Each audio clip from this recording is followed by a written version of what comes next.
Rain shimmered over the glass rooftop of Grant Tower, where billionaire Richard Grant stood before cameras and reporters. Beside him, an enormous, snarling Rottweiler named Max snapped and growled, restrained by 3 handlers who could barely hold him. Richard raised his glass with a cold smirk. "Greater than $1 million, he declared, to anyone who can calm this dog. He trusts no one." The crowd buzzed. Trainers, experts, even soldiers stepped forward one by one. Each tried, and failed. Max lunged, barked, terrified everyone. The cameras caught Richard's proud grin. To him, it wasn't about the dog, it was about power. Until a soft voice broke through the noise. "Greater than, can I try?" All heads turned. A small, barefoot girl stood at the gate, drenched in rain, clutching a piece of bread. Security rushed to stop her. "Greater than, get her out of here," one barked. But Richard raised his hand. Something about her eyes, tired, kind, and unafraid, made him pause. "Greater than, you," he laughed. "You think you can do what experts can't?" "No," she said softly. "I just want to talk to him." The crowd laughed. But she didn't flinch. She slowly knelt a few meters from Max. "Greater than, hey, buddy," she whispered. "You're not angry. You're just hurt, right?" The rain seemed to quiet. Max's growls lowered. He sniffed the air. The handlers froze. Then, unbelievably, he took one hesitant step forward.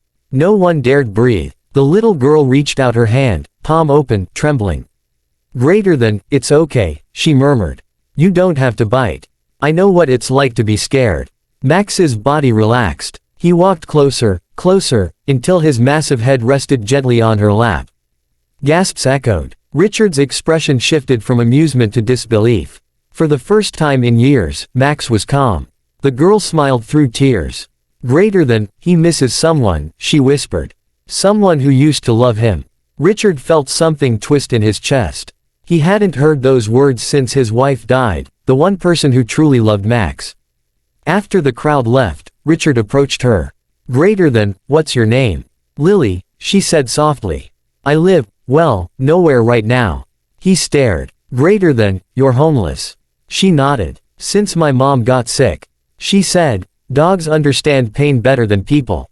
He was silent. For years, he'd lived in glass walls and gold halls, lonely, angry, detached. And now this little girl, with nothing but kindness, had done what millions couldn't. "Greater than, you just earned $1 million, he said, forcing a smile. "I don't want your money," Lily replied. "I just want him to have a friend again."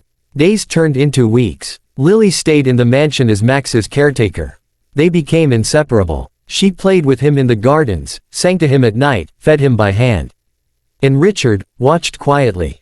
Something inside him changed. He started coming home early. He listened to laughter again. One night, he found Lily crying beside Max. "Greater than, he's old," she said. "I don't want him to go." Richard knelt beside her. "No one stays forever, Lily. But love, it stays in everything it touches." She looked up at him. "Greater than, like my mom used to say," she whispered, "when you love someone, even their silence speaks to you." He hugged her for the first time. In that moment, billionaire and orphan, 2 broken souls, became a family. A year later, sunlight spilled over the mansion garden. Lily, now healthy and smiling, threw a ball for a young puppy. Max's old collar hung from a tree branch, a quiet tribute. Richard walked out with 2 mugs of cocoa. "Greater than, he'd be proud of you," he said softly. "No," she smiled. "He'd be proud of us." The camera panned upward, Lily laughing, the puppy barking, Richard watching with peace in his eyes.